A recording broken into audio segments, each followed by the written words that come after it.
નમસ્કાર, આપ જોઈ રહ્યા છો સંદેશ ન્યૂઝ, તમારી સાથે સત્યની સાથે સંદેશ વિશેષ સાથે હું છું નુપુર। આખું વિશ્વ ઈચ્છતું હતું કે રશિયા યુક્રેન પર હુમલો ન કરે।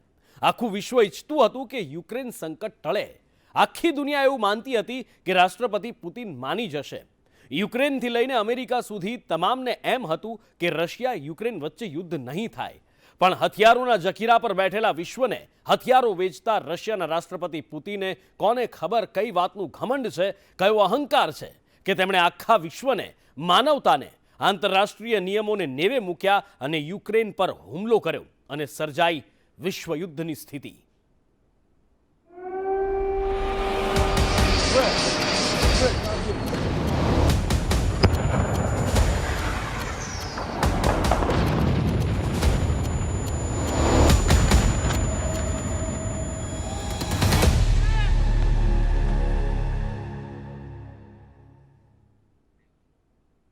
આખરે શા માટે પુતિન વિશ્વની શાંતિ ડહોળી રહ્યા છે? શા માટે પુતિન દુનિયા સામે શક્તિ પ્રદર્શન કરી રહ્યા છે? શા માટે રશિયા યુક્રેનને સળગાવી રહ્યું છે? પુતિનના એક ઇશારે રશિયન સેનાએ આકાશમાંથી બોમ્બમારો કર્યો, મિસાઇલ મારો કર્યો। 5 દેશના ટેકા સાથે રશિયાએ યુક્રેન પર એટેક કરતા જ માત્ર યુક્રેન પર જ નહીં, પણ વિશ્વમાં અફરાતફરીનો માહોલ સર્જાઈ ગયો।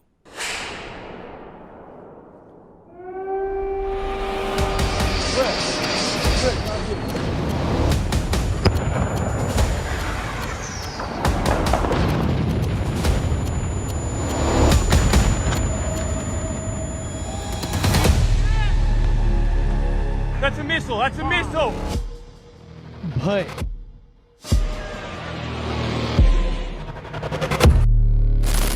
અફરાતફરી,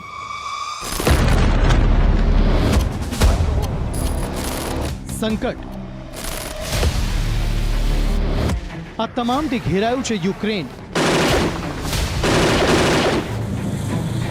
આખરે જે અપેક્ષિત નહોતું તે જ થયું।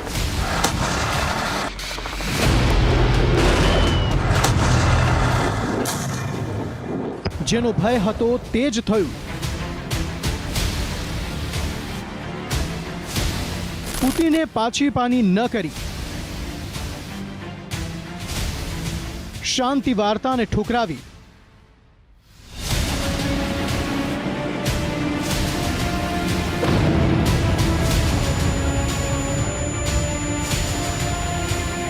અને અપનાવ્યો યુદ્ધનો માર્ગ।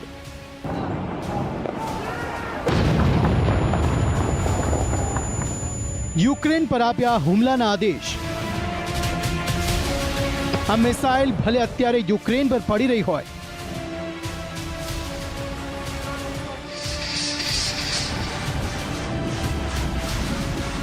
પરંતુ આ માત્ર યુક્રેન સંકટ નથી।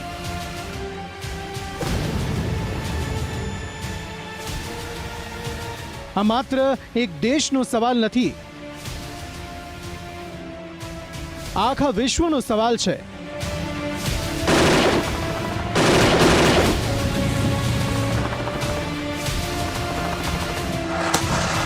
કેમ કે જો રશિયા આટલેથી જ ન અટક્યું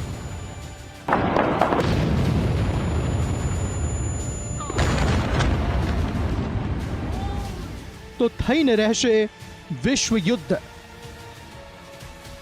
Whoever would try to stop us and further create threats to our country, to our people, should know that Russia's response will be immediate and lead you to such consequences that you have never faced in your history. We are ready for any outcome. પુતિનની આ જાહેરાત બાદ રશિયાની સેનાએ Ukraine પર હુમલો કરી દીધો છે। રશિયન સેનાએ મિસાઇલ છોડી, ગોળીબાર કર્યો। એટલું જ નહીં, યુક્રેનના માર્ગો પર ટેન્ક પણ ઘૂસી આવી હોય તેવા દ્રશ્યો પણ સામે આવ્યા। જો કે આ દ્રશ્યો કેટલા સાચા છે તે એક સવાલ છે। યુક્રેનમાં હાલ અફરાતફરીનો માહોલ છે। દહેશતને પગલે લોકો પોતાના ઘર છોડીને ભાગી રહ્યા છે। રસ્તાઓ પર ટ્રાફિક જામ છે। પેટ્રોલ પંપ પર પણ વાહનોની લાંબી કતારો છે। આકાશમાં ફાઇટર પ્લેન ઉડી રહ્યા છે અને નીચે યુક્રેનની જનતા ભયના ઓથારમાં રસ્તાઓ પર રઝળી રહી છે। રસ્તાઓથી લઈને એરપોર્ટ સુધી તમામ સ્થળે લોકોની ભીડ છે। બુધવાર રાતથી જ યુક્રેન પર મિસાઇલોનો મારો થઈ રહ્યો છે।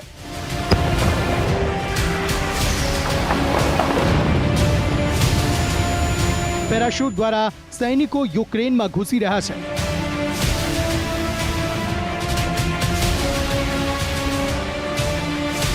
મહત્વનું છે કે યુક્રેનમાં ઠેર ઠેર બ્લાસ્ટ થતા યુક્રેનને ભારે નુકસાન થયું છે.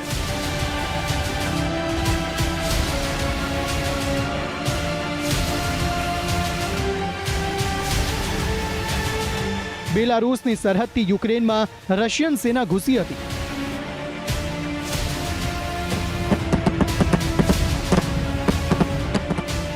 યુક્રેન પર ડ્રોન વડે હુમલો કરવામાં આવી રહ્યા છે.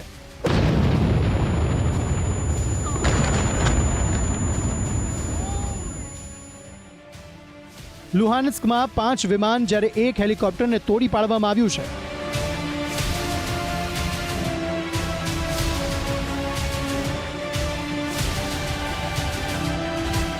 તો રાજધાની કીવમાં શ્રેણીબદ્ધ વિસ્ફોટ થયા છે. વારંવાર થતા બ્લાસ્ટથી કીવ એરપોર્ટને ખાલી કરાયું છે.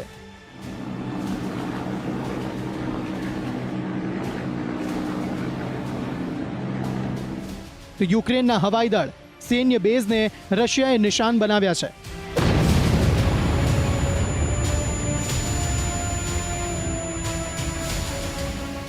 રશિયા બેલારૂસ ક્રીમિયા બોર્ડર પરથી હુમલો કરવામાં આવી રહ્યો છે.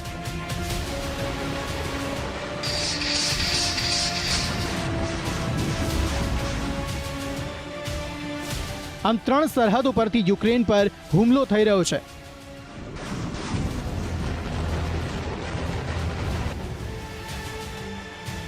જેને જોતા માર્શલ લો લાગુ કરાયો છે. વર્તમાન પરિસ્થિતિને જોતા કાયદો અને વ્યવસ્થા સેનાએ પોતાના હાથમાં લઈ લીધી છે.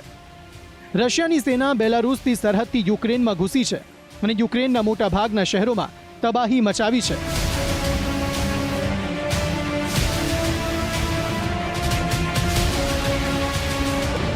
કીવ, ખાર્કીવ, ઓડેસે, ચિસિનાઉ, મેરિયુપોલ, બર્ગાનસ, ક્રામાટોર્સ જેવા શહેરોને ભારે નુકસાન થયું છે. જ્યારે લુહાન્સ્કમાં 2 શહેર પર રશિયાએ કબજો જમાવી દીધો છે. મહાજંગનો હુંકાર થતા જ સંયુક્ત રાષ્ટ્ર અને અમેરિકા પણ મેદાને ઉતર્યું.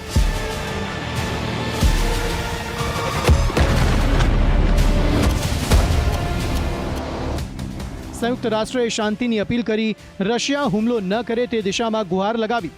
તો અમેરિકાએ રશિયા પોતાની સેના પાછી લે તે દિશામાં માંગ કરી છે. તો સૈન્ય કાર્યવાહી કરવાની અને યુક્રેનની સેના હથિયાર હેઠા મૂકી દે તે દિશામાં માંગ કરી છે. અમેરિકાની દખલગીરી થતાં હવે રશિયા અને અમેરિકા પણ સામે આવી ગયું છે. પુતિનનું કહેવું છે કે અમેરિકા દખલગીરી કરશે તો ખેર નથી, આ જંગ ભારે પડી શકે છે. તો બીજી તરફ બાઇડનનું કહેવું છે કે લોહી લુહાણથી નિર્દોષ લોકો મરશે.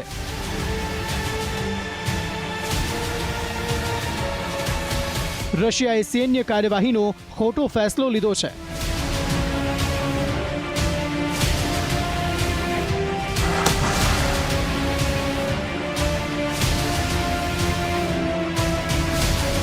હવે રશિયા અને યુક્રેનની સૈન્ય શક્તિ પર એક નજર કરીએ તો યુક્રેન પાસે સૈનિકોની સંખ્યા 2 લાખ છે, જ્યારે રશિયા પાસે સૈનિકોની સંખ્યા 8,85,000 છે.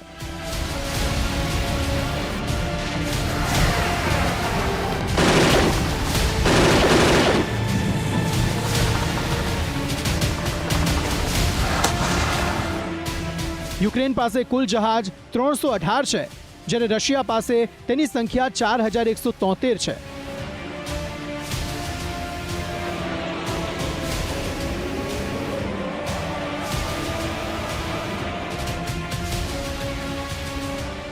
જંગી જહાજની વાત કરીએ તો યુક્રેન પાસે તે 73 છે, જ્યારે રશિયા પાસે તેની સંખ્યા 772 છે.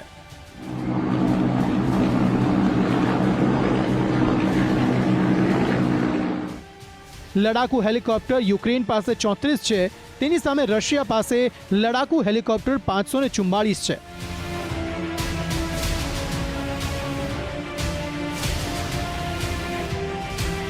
ટેન્કની કુલ સંખ્યા યુક્રેન પાસે 2,596 છે, જ્યારે રશિયા પાસે તેની સંખ્યા 12,420 છે. યુક્રેન કરતાં રશિયા વધુ પાવરફુલ હોવાથી યુક્રેનને મોટા પાયે નુકસાન થશે. રશિયાએ પોતાની સેના ત્રણે તરફ ગોઠવી રાખી છે એટલું જ નહીં, યુક્રેનમાં રશિયા સમર્થક અલગાવવાદીઓ યુક્રેનના પીઠ પાછળ ઘા કરવાની ફિરાકમાં બેઠા છે. બ્યુરો રિપોર્ટ, સંદેશ ન્યૂઝ. રશિયાએ રાતોરાત યુક્રેન પર હુમલો કરવાની જાહેરાત કરી અને આ મેલી મુરાદને સવાર સુધીમાં અંજામ પણ આપ્યો. ગુરુવાર બપોર સુધી અડધું યુક્રેન સળગાવી નાખ્યું, જેના પરિણામે આખા વિશ્વમાં પુતિનની નિંદા થઈ રહી છે અને ઘણા દેશો તેમને તાનાશાહ ગણાવી રહ્યા છે.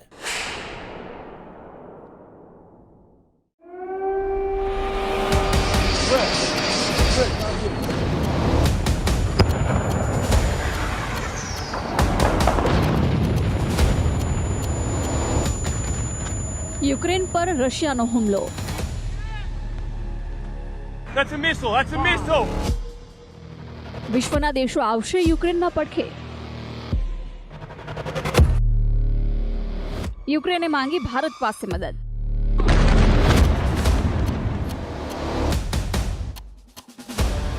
શું ભારત કરશે યુક્રેનને મદદ?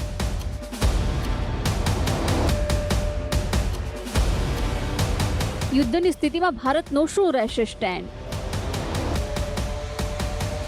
જે નહોતું થવું જોઈતું આખરે તે થઈને રહ્યું.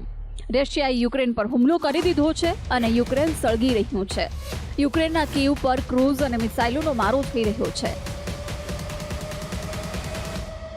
સૈન્ય હેલિકોપ્ટર તોડી પાડતા દ્રશ્યો સામે આવી રહ્યા છે. યુક્રેનનો દાવો છે કે આ હુમલામાં તેના 40 સૈનિકો અને રશિયાના 50 સૈનિકો માર્યા ગયા છે. રશિયાના સૈનિકો યુક્રેનના ઘણા વિસ્તારોમાં પહોંચી ગયા છે.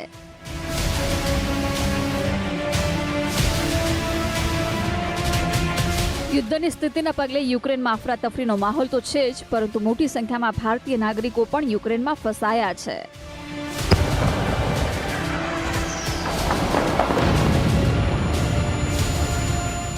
અમારી 24 ફેબ્રુઆરીની ફ્લાઇટની ટિકિટ હતી, જે યુક્રેન અને રશિયાના યુદ્ધના લીધે કેન્સલ થઈ ગઈ છે અને હાલ યુક્રેનમાં માર્શલ લો લાગુ કરવામાં આવે છે અને યુક્રેનનો એર સ્પેસ भी બંધ કરવામાં આવે છે, જેથી અમે કોઈ भी બીજી ફ્લાઇટની ટિકિટ भी बुक કરી શકતા નથી. जब सारी सिचुएशन खराब हो चुकी है, प्लीज आप लोग हमें मदद करें. हमें कुछ नहीं पता, हमारी सारी फ्लाइट्स कैंसिल हो चुकी हैं और हमें कुछ नहीं पता कि हम वापस इंडिया कैसे जाएं. जितने भी बच्चे जो आज जाने वाले थे एयर इंडिया से, एयर इंडिया आई ही नहीं, वो पहले से ही क्यू आकर ही वापस चली गई और सारे बच्चे क्यू में भी फंसे हुए हैं. हम हमारे गवर्नमेंट से अपील कर रहे हैं कि हमें इवैक्यूएट करें. प्लीज पैसों को ना देखें, हमारी लाइफ ज्यादा मैटर करती है. અમે અહીંયા આગળ યુક્રેનની અંદર મેડિકલના વિદ્યાર્થીઓ અમે ફાઇનલ યરમાં ભણીએ છીએ. અચાનક જ રશિયા અને યુક્રેનના વોરની સિચ્યુએશન ખૂબ જ એક રિસ્કી લેવલે જતી રહી છે અને જેના લીધે બધા જ સ્ટુડન્ટ્સ ઇન્ડિયાના જે અહીંયા આગળ અમારી જેમ જ મેડિકલમાં ભણે છે એ લોકો બધા જ ખૂબ જ ગભરાઈ ગયા છે અને સિચ્યુએશન ખૂબ જ ખરાબ થઈ ગઈ છે. યુક્રેનમાં ભારતીય નાગરિકોની સુરક્ષા પર ચર્ચા કરવા દિલ્હીમાં વિદેશ મંત્રાલયે હાઈ લેવલ બેઠક બોલાવી છે, તો પ્રધાનમંત્રી મોદીએ પણ ઉચ્ચ स्तरीय बैठक बोलावी છે. स्थिति विषम है, इसमें कहीं दो राय नहीं है, लेकिन फिर भी हमारी गवर्नमेंट का पूरा इफर्ट है, जो हमारे भारतवासी हैं, हमारे जो बच्चे वहाँ पर हैं, उन सभी को निकाला जाए. इंडिया का क्या स्टैंड है इस पे कुछ बोल दीजिए आप. भारत चाहता है कि शांति कायम होनी चाहिए.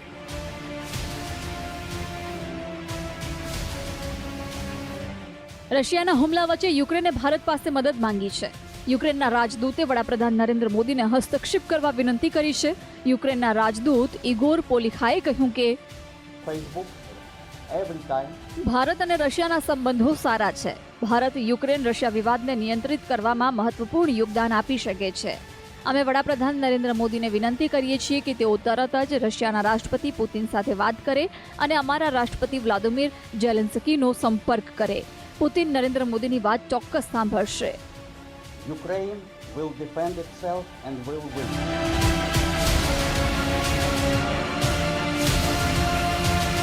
તો નાટોએ રશિયાને તાત્કાલિક સૈન્ય કાર્યવાહી બંધ કરવા અને યુક્રેન અને તેની આસપાસના વિસ્તારોમાંથી તેના તમામ દળોને પરત બોલાવવા નિર્દેશ કર્યો છે. નાટોએ રશિયાને આંતરરાષ્ટ્રીય નિયમોનું સન્માન કરવા અપીલ કરી છે.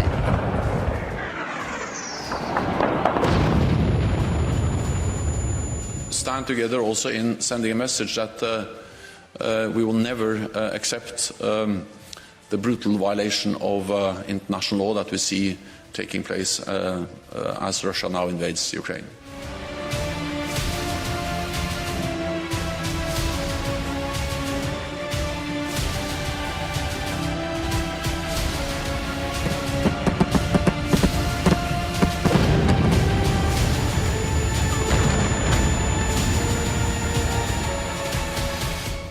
યુક્રેન પર રૂસી હુમલા બાદ આખી દુનિયામાં અત્યારે હાહાકાર મચ્યો છે.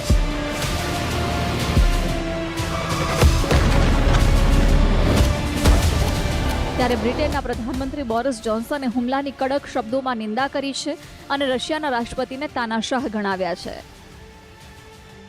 I cannot believe this is being done in your name, or that you really want the pariah status it will bring to the Putin regime. And I say to the Ukrainians in this moment of agony, we are with you. We're praying for you and your families, and we are on your side.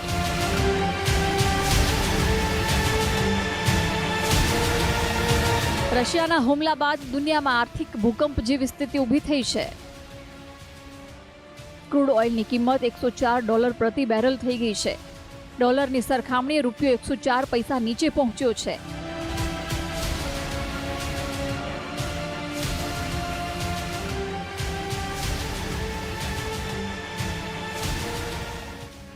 તો ભારતીય share બજાર પણ ભારે અસર થઈ છે. ભારતીય share બજાર મોટા કડાકા સાથે બંધ રહ્યું. સેન્સેક્સમાં 2700થી વધુ પોઈન્ટનો કડાકો નોંધાયો. નિફ્ટીમાં 800થી પણ વધુ પોઈન્ટનો કડાકો જોવા મળ્યો.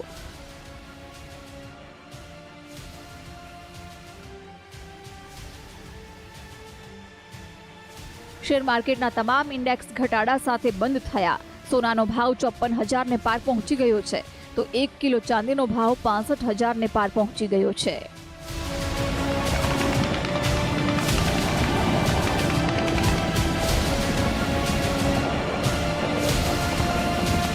और उससे हुआ क्या है कि जो तेल की कीमतें हैं वो एक बहुत बड़ा उछाल हो गया है उसके अंदर. और आप देखेंगे कि 10 साल के अंदर पहली बार जो तेल की कीमतें हैं वो $100 से ऊपर बैरल पहुंच गई है. રશિયા અને યુક્રેનનું યુદ્ધ અહીં જ સમાપ્ત નહીં થાય તો વિશ્વમાં આનાથી પણ વધારે વિકટ સ્થિતિ આવશે તે નક્કી છે. બ્યુરો રિપોર્ટ, સંદેશ ન્યૂઝ. અને આ સાથે જ સંદેશ વિશેષમાં અત્યારે સમય થયો છે આપનાથી વિદાય લેવાનો. નમસ્કાર.